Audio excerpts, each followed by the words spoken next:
All right, so that finishes up what I intended to do. I had some other things I was going to do, but I decided against it. We talked about, moving the quarter jams over here, and I figured that'd be better tackled with the body secured to the other chassis in its final resting place. I put the sound deadener in the inside of the quarter panels on both sides here. I went ahead and split this here and then also here, and made sure that this was trimmed back from side to side to the width of my frame rails. This flange was bent down in order to better meet up with the L channel that's on the bottom of the new frame rail. See, what else did I have going on over here? Yeah, that's about it. So this part of it is about ready. We have some other little projects over here on the chassis side that have to be done. I'll show you those in a minute. Well, the first thing I had to do was, you saw me flattening out that flange up here. Well, I ended up, where the holes end up for the speakers and everything. Hopefully, if this all lines up properly. I had to trim this back to 1 inch so that it wouldn't interfere with all of that stuff for the package tray.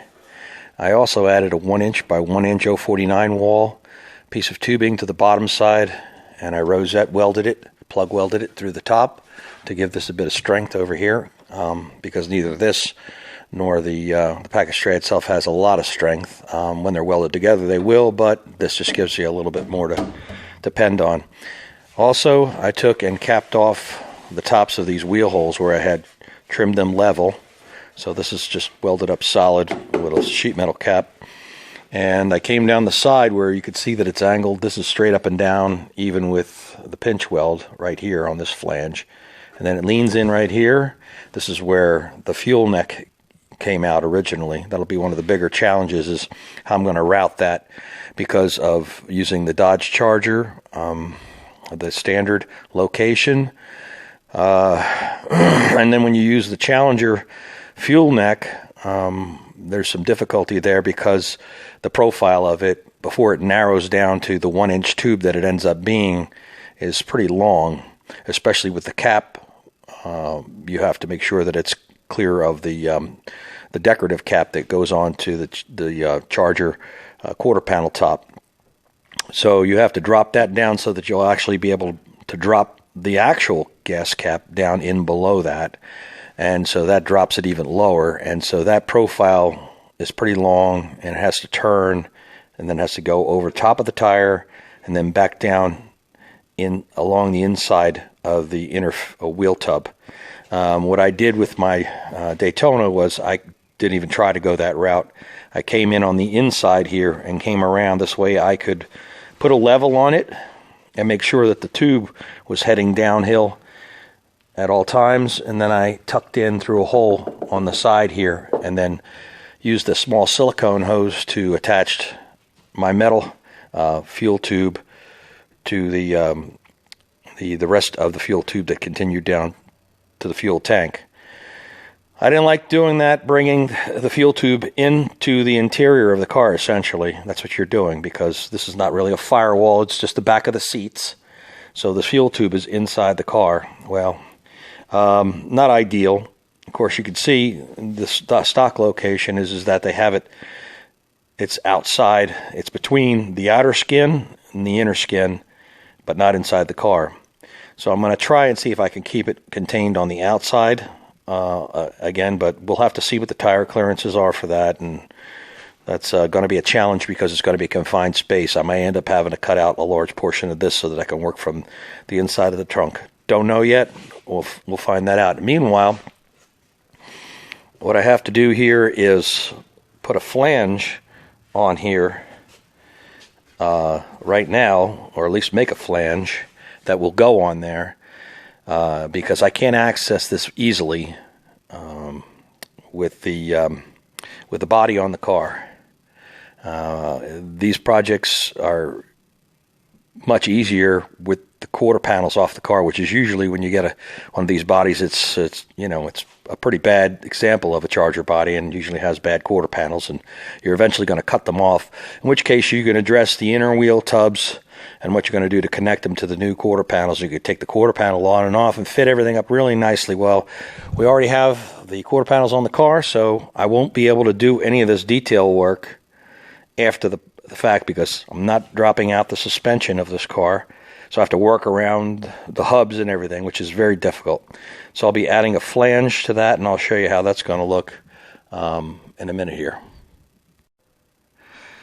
As you can see here, I took a 1 inch by 1 inch L channel and I stretched it around to where it would create a nice even arc around the opening, thus eliminating all this complexity in this area over here. This is all just one flat plane now, even with what would be the pinch weld over here, so that I can come back in here and I can, once this is painted, and I can just attach this flange after the body's dropped with some rivets and some panel adhesive around the entire perimeter.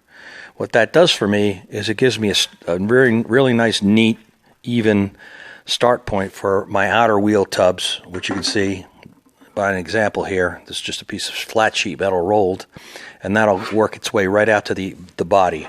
Whether or not I end up putting an inner flange on the quarter panel, I'll have to see what I'm going to do. I did that on my last build.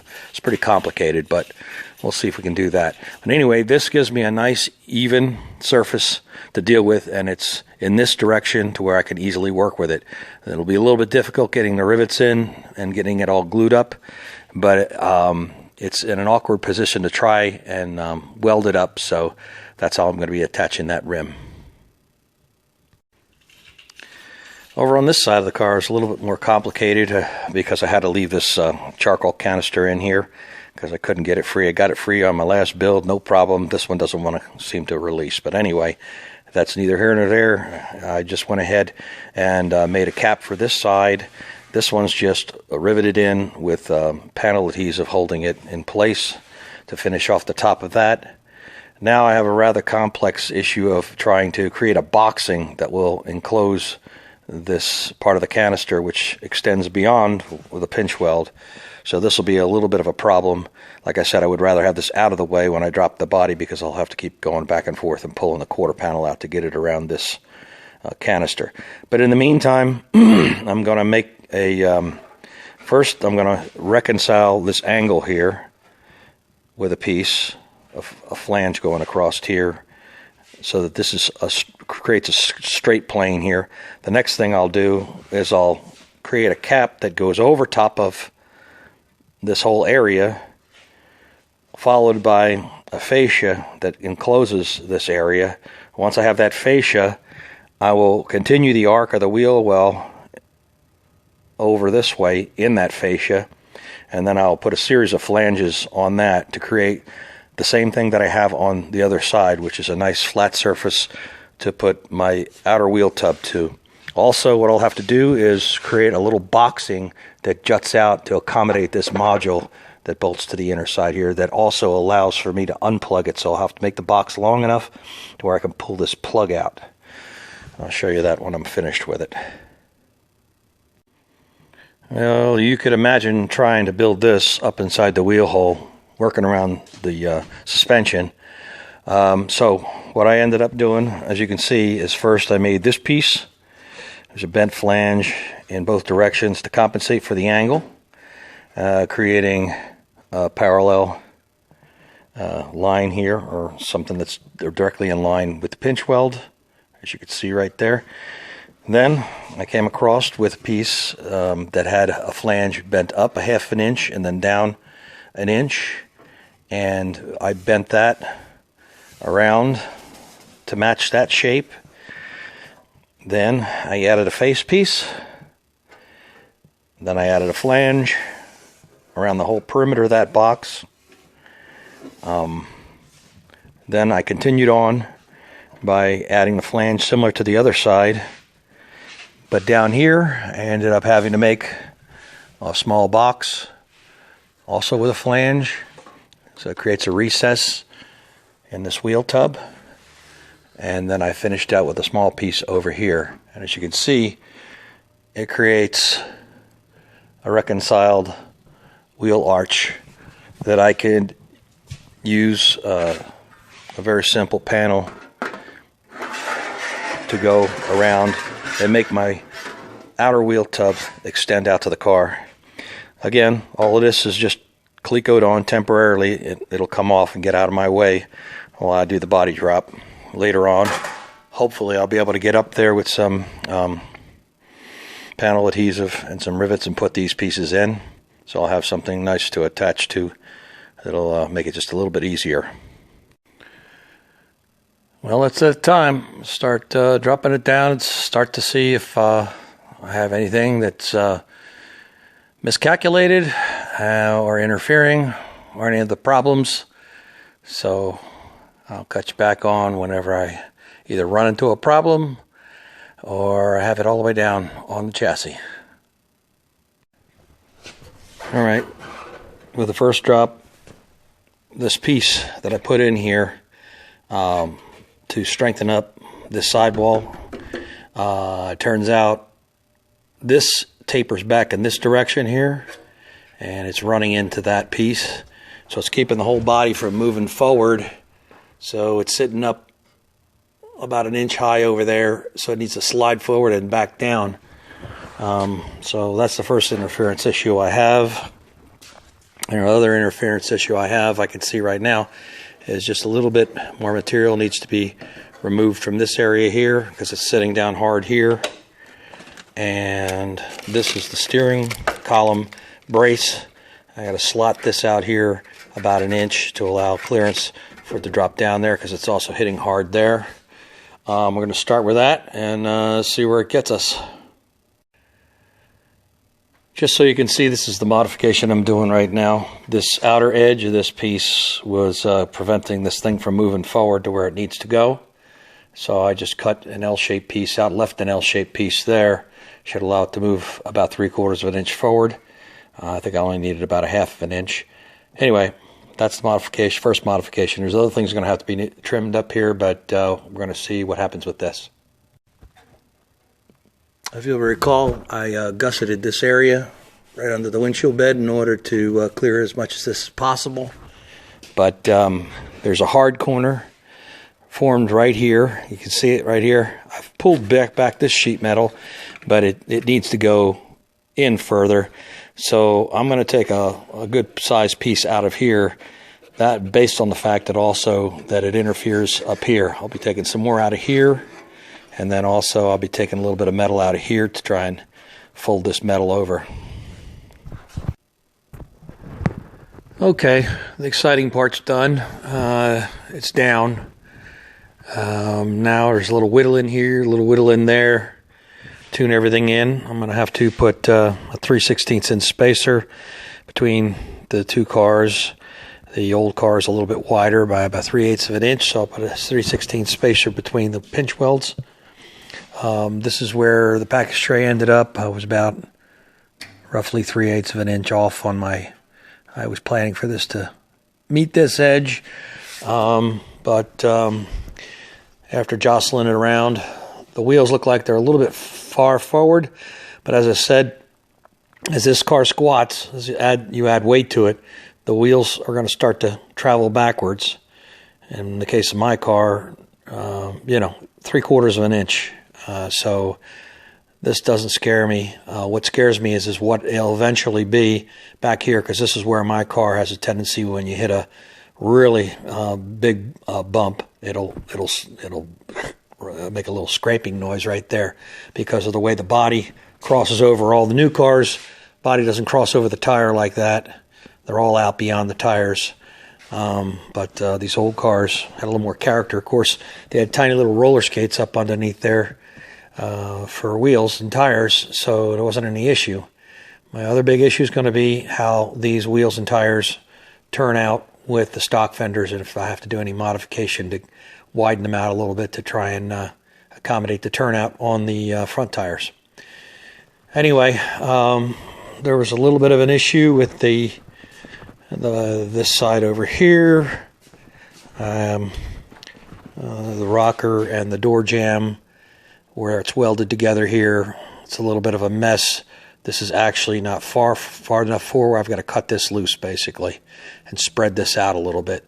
The jambs, the back rear jambs are in the same spot, but this front jamb over here is back in this direction, so I got to cut it. It's about 3/8 of an inch. It's got to move forward.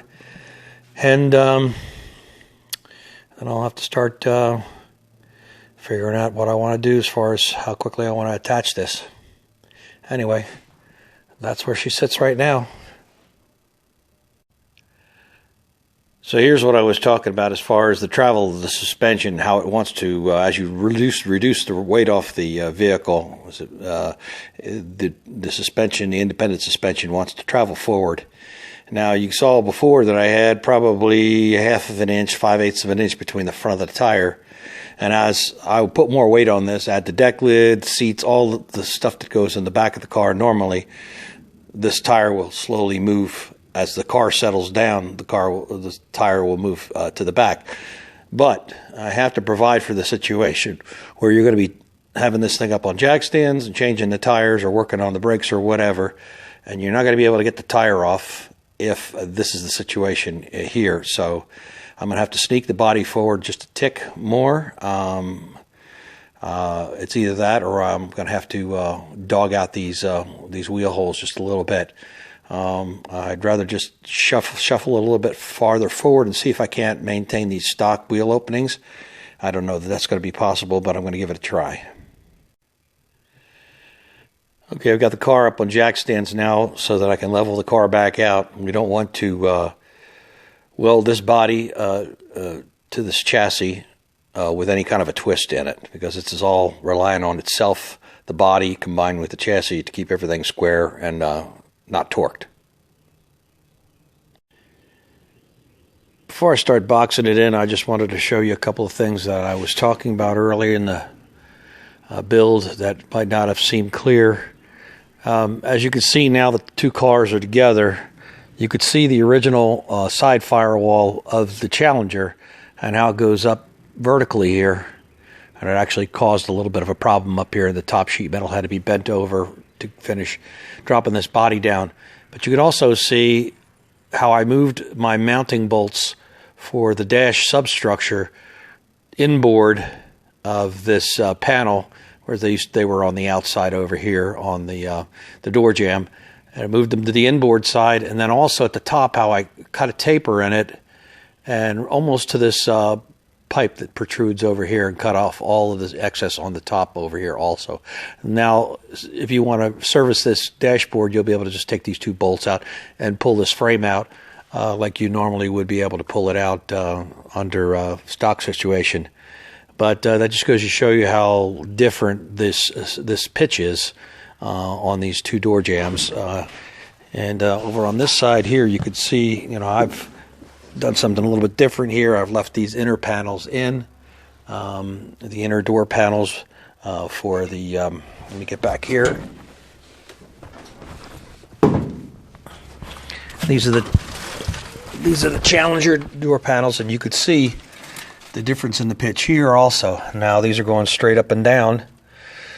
They carry the belt pockets though, and my windows are going to be fixed in this car. If you were going ahead and you were having roll down windows with window regulators, you'd cut these pieces out, leave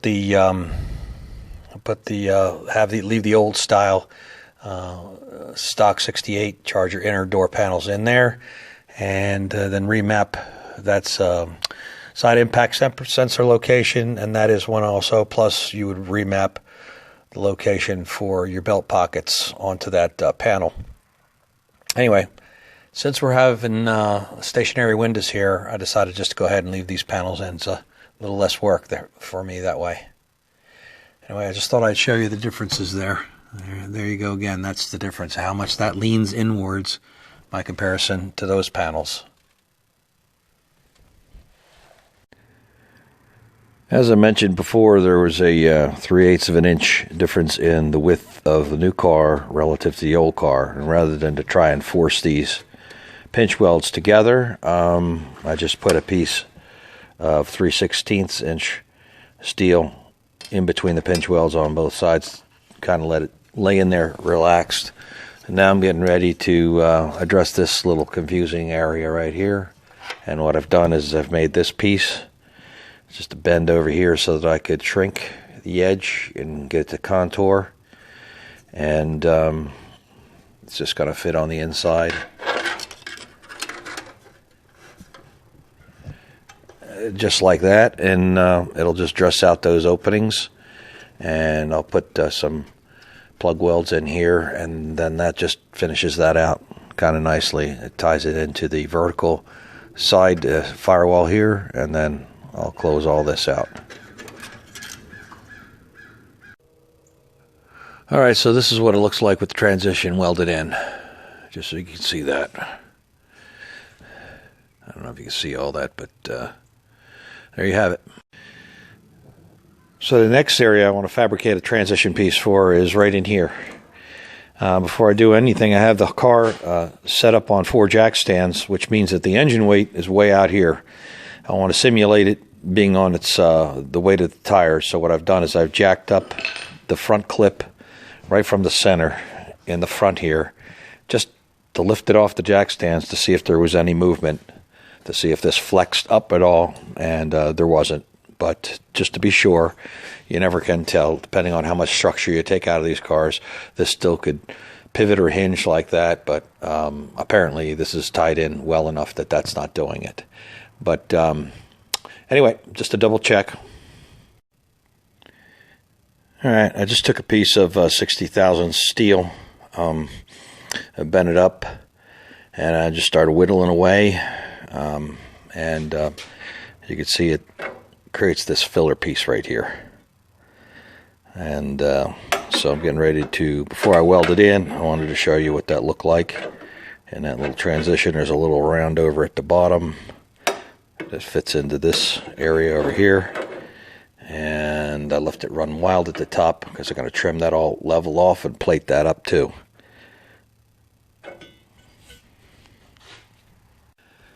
Alright, so I just went ahead and ground that all up after I welded it together, and hit it with a quick coat of E-coat epoxy primer, and just so you could see the whole thing, what it looks like combined up.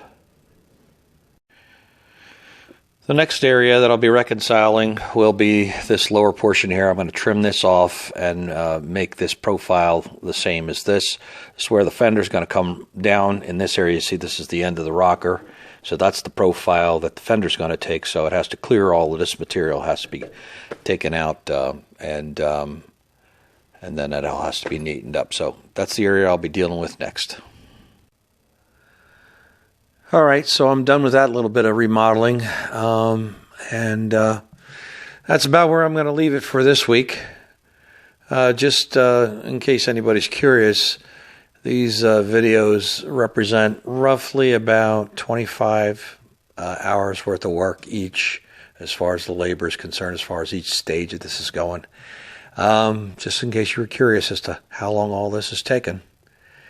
Anyway, thanks for watching.